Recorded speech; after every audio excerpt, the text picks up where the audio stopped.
ఇదే రామకృష్ణారెడ్డి విషయానికే వస్తే నిజంగా ఎంతటి అన్యాయమైన పరిస్థితిలో కేసులు బిగించారు అన్నది ఒకసారి అందరూ కూడా ఆలోచన చేయమని కోరుతా ఉన్నా.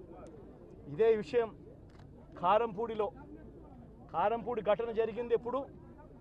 ఎన్నికలు అయిపోయిన తర్వాత మరుసటి రోజు, అంటే మే 14వ తారీఖున కారంపూడిలో ఘటన జరిగింది. కారంపూడిలో ఏం ఘటన జరిగింది, ఎందుకు జరిగింది? కారంపూడిలో తెలుగుదేశం పార్టీ చేసిన ఆకృత్యాలకు ఒక ఎస్సీ కుటుంబంలో ఉన్న మహిళలు ఇబ్బంది పడే పరిస్థితిలోకి పోయినప్పుడు వాళ్ళను పరామర్శించడానికి డిఎస్పీ అనుమతి తీసుకునే మరుసటి రోజు, ఎన్నికలు అయిపోయిన మరుసటి రోజు ఎమ్మెల్యే బయలుదేరాడు. ఎమ్మెల్యే కారంపూడికి చేరుకోక మునిపే ఆ ఎస్సీ కుటుంబం అనేది కారంపూడి అటువైపున ఉంటే, ఊరికి అటువైపున వాళ్ళు ఇల్లు ఉంటే ఆ ఊరు ఎంటర్ కాకమునిపే తనను అడ్డగించడము, అక్కడే గొడవ జరగడము. గొడవ జరిగేది టౌన్లో జరుగుతూ ఉంది, ఇక్కడ నుంచి ఇక్కడ అడ్డగించినారు. అసలు సిఐ అనే నారాయణ స్వామి అనే ఈ సిఐతో కనీసం ఎమ్మెల్యే కనీసం తటస్థ కూడా పడలేదు. కనీసం చూసిన దాఖలాలు కూడా లేవు వీళ్ళిద్దరూ. ఆ రోజు ఆయన ఉండేది వేరే లొకేషన్లో, గొడవలో వేరే లొకేషన్, టౌన్ మధ్యలో గొడవ జరుగుతా అంటే ఆయన ఉన్నాడు, టౌన్ మొదట్లో ఈయన ఉన్నాడు. అసలు ఆయన తటస్థపడలేదు. ఆయన మీద ఆ గొడవ జరిగేటప్పుడు రాళ్ళు ఇటువైపు నుంచి అటువైపు నుంచి పడ్డాయి. చిన్న రాయి ఏదో తగిలి ఉండొచ్చేమో బహుశా, కానీ చిన్న రాయి కాబట్టి అసలు ఆయన మరుసటి రోజు అదే రోజు మెడికో లీగల్ కేసు కూడా పెట్టలా. అంటే ఎంత చిన్న ఘటన అది, జరిగిందో లేదో కూడా తెలియదు. మే 14న జరిగితే 9 రోజుల తర్వాత, అంటే మే 23వ తారీఖున ఆయనకి ఏదో జరిగిందన్నట్టుగా ఆ సిఐ హత్యాయత్నం కేసు పెట్టడం జరుగుతూ ఉంది రామకృష్ణారెడ్డి. కనీసం సీన్లో కూడా లేని వ్యక్తిని. ఇది అన్యాయం కాదని అడుగుతా ఉన్నా.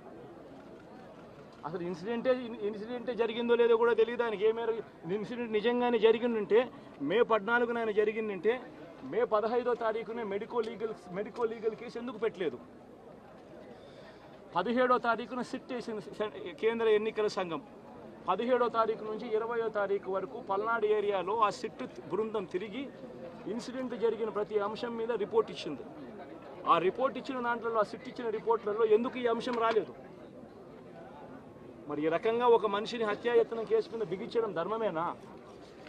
ఇంకొక కేసు కూడా తన మీద హత్యాయత్నం కేసు పెట్టాడు. మే 13వ తారీఖున ఎన్నికల సమయంలో పాల్వాయి గేట్ అనే పోలింగ్ కేంద్రం దగ్గర తాను అక్కడికి వెళ్ళినప్పుడు జరిగిన ఘటన మీద అసలు ఎందుకు ఆ ఘటన జరిగింది? ఎవడన్నా కొద్దో గొప్ప కనీసం ఆలోచన చేసేవాళ్ళు ఎవరైనా ఆలోచన చేయాలి కదా. అక్కడ ఉన్న ఎస్సీలను, ఆ గ్రామంలో ఉన్న సామాజిక వర్గం వాళ్ళు గ్రామంలో ఉన్న బూతులు లేకపోయి ఓట్లు వేసే పరిస్థితి లేకుండా ఉన్నప్పుడు ఎమ్మెల్యే అక్కడికి ఆ గ్రామానికి వెళ్ళినప్పుడు ఎమ్మెల్యే ఆ పరిస్థితిని చూసి ఎస్పీకి 4 సార్లు 5 సార్లు 10 సార్లు ఫోన్ చేసినా కూడా ఎస్పీ రాని పరిస్థితిలో ఉన్నప్పుడు, కనీసం సిఐని ఎస్ఐని కూడా పంపించిన పరిస్థితిలో ఉన్నప్పుడు, అటువంటి బూత్లో, సెన్సిటివ్ బూత్లో కేవలం ఒకే ఒక్క హోంగార్డును పెట్టి బూతులు నడుపుతూ ఉన్నారు. అటువంటి పరిస్థితిలో అన్యాయం జరుగుతూ ఉందని చెప్పడం కోసం, అన్యాయం జరుగుతూ ఉన్న వాళ్ళ పక్షాన్ని నిలబడడం కోసం ఎమ్మెల్యే లోపలికి పోయి ఈవీఎంను పగలగొట్టే కార్యక్రమం జరిగింది. ఎందుకు ఈవీఎంలో నిజంగానే ఎమ్మెల్యేనే రిగ్గింగ్ చేసుకుంటా ఉంటే, ఎమ్మెల్యేకి అక్కడ నిజంగానే ఎమ్మెల్యే పరిస్థితి అంత బాగుండింటే ఎందుకు ఎమ్మెల్యే ఈవీఎం పగలగొడతాడు? అక్కడ పరిస్థితి బాగలేదనే కదా, అన్యాయం చేస్తూ ఉన్నారనే కదా. అక్కడికి పోయినప్పుడు అన్యాయం చూశాడు కాబట్టే కదా ఈవీఎం పగలగొట్టాడు. ఆ ఈవీఎం ఏదైతే పగలగొట్టిన కేసులు ఏదవుతుందో తనకు బెయిల్ వచ్చింది. ఈరోజు తాను బెయిల్ అక్కడ లోపల ఉన్నది ఈవీఎం పగలగొట్టిన కేసులో కాదు, తను లోపల ఉన్నది ఈవీఎం పగలగొట్టిన కేసులో. అన్యాయం జరిగింది అని చెప్పి, అన్యాయం జరుగుతూ ఉన్న పరిస్థితిలో ఎమ్మెల్యే అక్కడికి పోయి అడ్డుకునే కార్యక్రమంలో జరిగింది అని చెప్పి కోర్టులు కూడా గుర్తించాయి కాబట్టి తనకు బెయిల్ వచ్చింది. కానీ మళ్ళీ ఆ తర్వాత ఏం జరిగింది? ఆ ఇన్సిడెంట్ జరిగిన 10 రోజుల తర్వాత, ఆ ఇన్సిడెంట్ జరిగిన 10 రోజుల తర్వాత, అంటే మే 23వ తారీఖున ఎమ్మెల్యే అక్కడికి వెళ్ళి హత్యాయత్నం చేశాడట. అదే పోలింగ్ బూత్లో హత్యాయత్నం చేశాడంట. ఎవడన్నా బుద్ధునోడు ఎవడన్నా నమ్మదానికి ఉందయ్యా? ఎవడన్నా ఎమ్మెల్యే అనేవాడు అక్కడికి పోయినప్పుడు వాళ్ళు చేస్తూ ఉన్న రిగ్గింగు, ఎమ్మెల్యే దానికి అడ్డుకునే కార్యక్రమం చేస్తూ ఉంటే ఎమ్మెల్యే అక్కడికి పోయి ఎమ్మెల్యే హత్యాయత్నం చేస్తాడా? చెప్పడానికైనా హద్దు పొద్దు ఉండాలి కదా. 10 రోజుల తర్వాత ఎమ్మెల్యే హత్యాయతనం చేశాడని చెప్పి కేసు పెడతారు 10 రోజుల తర్వాత. ఇప్పుడు నిజంగానే అటువంటి ఇన్సిడెంట్ జరిగిందంటే సిట్టు 17వ తారీఖు నుంచి మే 17వ తారీఖు నుంచి 20వ తారీఖు లోపల మధ్యలో ఇచ్చిన రిపోర్ట్లో ఆ సిట్లో అది చెప్పాలి కదా, ఇది జరిగింది, ఎమ్మెల్యే అనే వ్యక్తి హత్యాయతనం చేసే కార్యక్రమం చేశాడు అని చెప్పి రావాలి కదా. మరి ఎందుకు సిట్ రిపోర్ట్లో రాలేదు?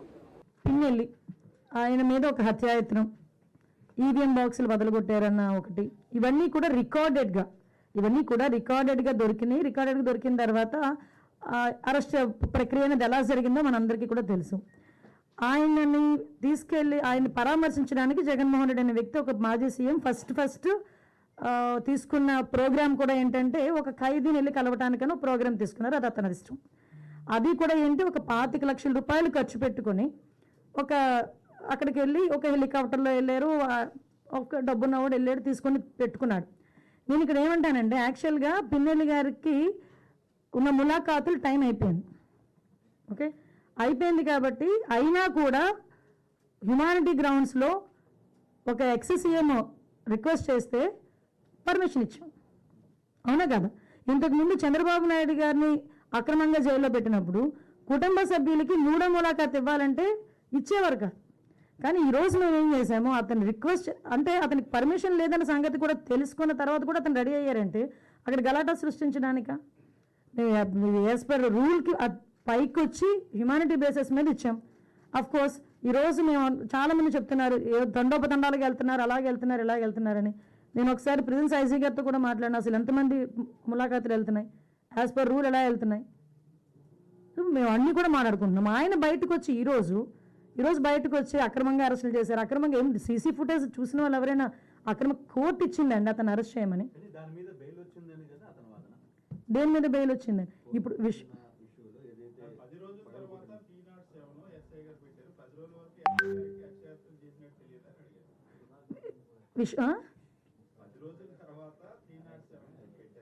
అవును.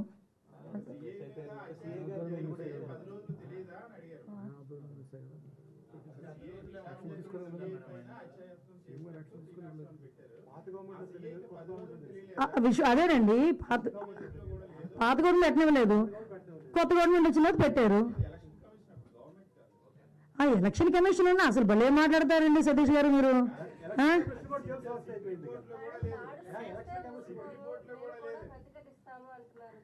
దాడులు ఎవరు చేశారు ఈ రోజుకి నాకు చెప్పండి, దాడులు ఎవరు చేశారు?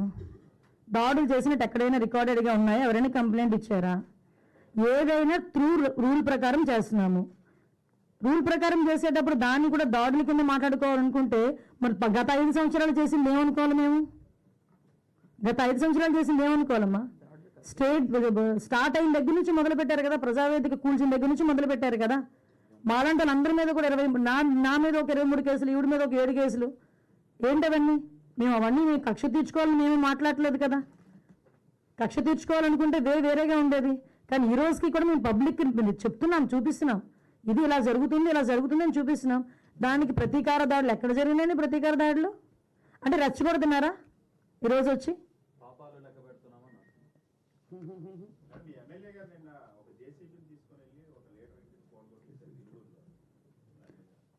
దాని మీద ఆల్రెడీ కేసు కూడా ఫైల్ అయింది కదా.